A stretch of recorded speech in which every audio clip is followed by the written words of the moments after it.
कोई आदमी जिसने कभी क्रिकेट बैट नहीं पकड़ा, जिसने कभी 1 लाख लोगों के सामने खड़े होके वो प्रेशर नहीं हैंडल किया, जिसने कभी क्रिटिसिज्म नहीं झेला, वो एक एसी कमरे में बैठ के उसके पास मशीनरी है किसी को ब्रांड बनाने का या ब्रांड नहीं बनाने का, वो डिसाइड करता है कि मुझे ना उन 2 लोगों में ये लड़का ज़्यादा पसंद है तो मैं आज इसको ब्रांड बनाता हूँ, अपनी पूरी मशीनरी इस पे लगाता हूँ, दूसरे पे नहीं. By the end of it, when India won, your innings was sort of overshadowed by Mahi's innings. It was not overshadowed. Yes. But this is what I'm asking you: a match-saving innings of yours or a match-winning innings? कहाँ पे? Do you have that chip on your shoulder? अच्छा, मैं ये एक मैं ही हूँ जो इस बारे में बात करता हूँ. जब ये लोग टैग देते हैं ना अंडररेटेड, कितनी अंडररेटेड नॉक है, कितनी अंडररेटेड प्लेयर है, ये वही लोग हैं जो टैग देते हैं, जो अंडर शोन करते हैं, अंडर वैल्यू करते हैं एंड अंडर अप्रिशिएट करते हैं. Nothing is underrated, it is under shown and undervalued. That is where the problem lies. That is where our country is obsessed with stats. जब तक आप stats का obsession ख़त्म नहीं करोगे तब तक आपको वो रिजल्ट्स नहीं मिलेंगे. 12 साल हो गए हैं भारत को वर्ल्ड कप जीते हुए, और वो रीज़न सिर्फ ये है क्योंकि अनफॉर्चुनेटली या fortunately, it's a very bitter truth, our media, our broadcaster, more importantly social media. And इसमें सबसे ज़्यादा important role है broadcaster का. अगर broadcaster becomes a PR machinery for certain individuals, then you will never get the desired results. Broadcaster, you're talking about the people who broadcast the matches. Absolutely, those people. Yeah, okay. Absolutely. मुझे आप एक चीज़ बताइए, आप एक organisation चलाते हैं, एक organisation में 15 लोग हैं, 15 लोग उतनी ही मेहनत करते हैं उस ड्रेसिंग रूम में बैठने के लिए, 15 लोग उतनी मेहनत पसीना बहाते हैं इंडिया को रिप्रेजेंट करने के लिए. लेकिन अगर एक ब्रॉडकास्टर सिर्फ 1 या 2 इंडिविजुअल्स की PR मशीनरी बन के रह जाएगा तो बाकी 13 शायद वो ओपनली ना बोल पाएँ, लेकिन अंदर उनको क्या फील होगा. सबसे बड़ा गुनाह ये है कि किसी की मेहनत का क्रेडिट किसी और को दिया जाना. हमारे यहाँ पर पिछले बहुत लंबे समय तक यही होता है, और आप जब भी बात करो तो ये बोला जाता है कि हमारे को नंबर्स नहीं मिलते. अगर आपको नंबर्स नहीं मिलते तो फिर आपको कोई ये भी नहीं कहता कि आप इतना ज़्यादा पैसा दीजिए मैचेस को टेलीकास्ट करने का. अगर आप ब्लीड कर रहे हैं तो इसमें खिलाड़ियों की प्रॉब्लम नहीं है.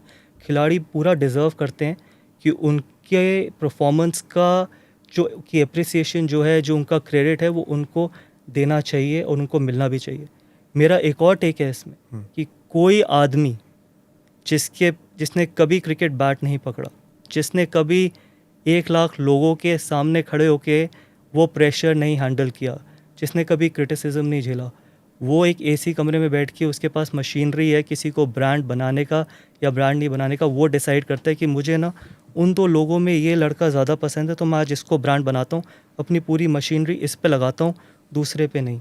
तो बाकी वो जो 14 खिलाड़ी हैं उनका क्या आप इस तरीके से, और फिर आप कहते हो कि आप stakeholder of Indian cricket. You are not a stakeholder of Indian cricket by any sense of by any means. You are only a businessman who are looking to make money out of Indian cricket. You're talking about the BCCI or the broadcaster here? The broadcaster. BCCI has been very, very fair. I'm talking about the broadcaster, and I've been very critical about it. I've been very vocal about it. Broadcaster can never be a PR machinery. A broadcaster needs to be fair to everyone sitting in that dressing room. Everyone. क्योंकि कोई कम मेहनत करके India नहीं खेल सकता. सब बहुत मेहनत करते हैं. सबके पास सबको राइट देना चाहिए, सबको इक्वली वैल्यू करना चाहिए, सिर्फ 1 या 2 इंडिविजुअल्स को नहीं. शायद कोई बाहर आके नहीं बोल पाएगा. हमारे यहाँ आजकल क्या होने लग गया है, आप ये I think I am going to get a lot of flag for this, कि लोग माइक पकड़ के कुछ बोलते हैं, माइक नीचे रख के कुछ और बोलते हैं.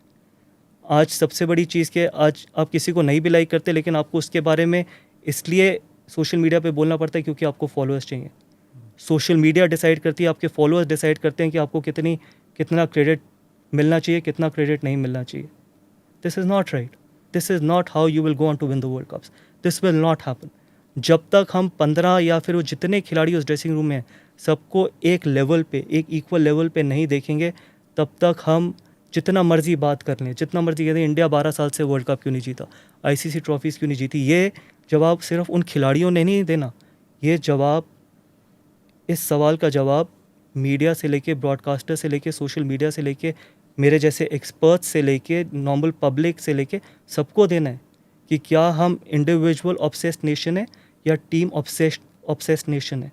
जब हम टीम ऑब्सेस्ड नेशन हो जाएंगे ना, तब इंडिया आईसीसी ट्रॉफी जीतेगा और वर्ल्ड कप जीतेगा और बहुत जल्दी जीतेगा. लेकिन a mindset shift is very very important. Don't you think this World Cup थोड़ा बहुत shift हुआ था I mindset? don't think so. It was probably, if anything, it was worse. It was worse. Yep, absolutely, and you know it, I know it. I think this is the reality.